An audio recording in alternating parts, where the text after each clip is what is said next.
Bonjour et bienvenue dans La Belle Flandre, l'émission qui va à la rencontre des acteurs du territoire des Flandres.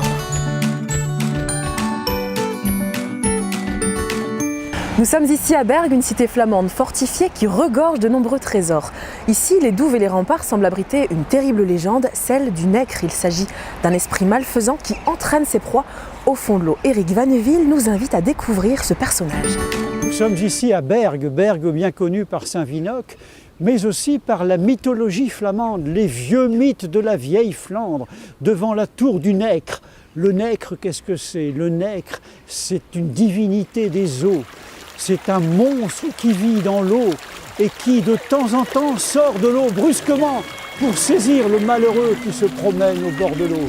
Il le saisit, il le prend dans ses bras fourchus, dans ses mains crochues, et il l'emmène tout au fond de l'eau. Et là, le malheureux, il sait qu'il va mourir.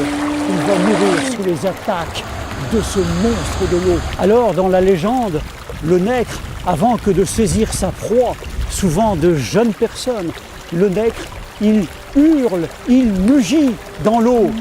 Alors bien sûr, les sceptiques, ceux qui détruisent les légendes, vous diront « Mais c'est normal, c'est le bruit que l'on entend de l'eau de la Colme qui rentre dans Bergues par de multiples ouvertures. Ce sont les mugissements naturels du courant d'eau. » Bonjour et bienvenue dans La Belle Flandre, l'émission qui va à la rencontre des acteurs du territoire des Flandres.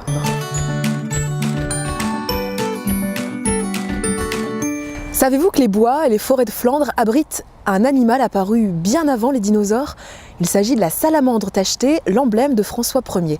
Notre vidéaste naturaliste Serge Dereau a capturé des images exceptionnelles de cet amphibien en pleine période de reproduction. Voilà notre fameuse salamandre tachetée. Apparu sur Terre il y a 300 millions d'années, l'emblème de François Ier est un amphibien strictement terrestre et nocturne. La forêt est son lieu de vie. Une atmosphère douce et humide l'a fait partir en chasse. Son régime alimentaire est surtout composé de limaces et de lombriques. L'automne est la période des amours. Les chemins forestiers sont alors le théâtre de lutte entre mâles rivaux. Le vainqueur se glisse sous la femelle réceptive et entame sa parade nuptiale. Il va déposer au sol un petit sac contenant les spermatozoïdes appelés spermatophores, qui sera récupéré par sa belle. La future maman enclenchera l'ovulation au printemps suivant.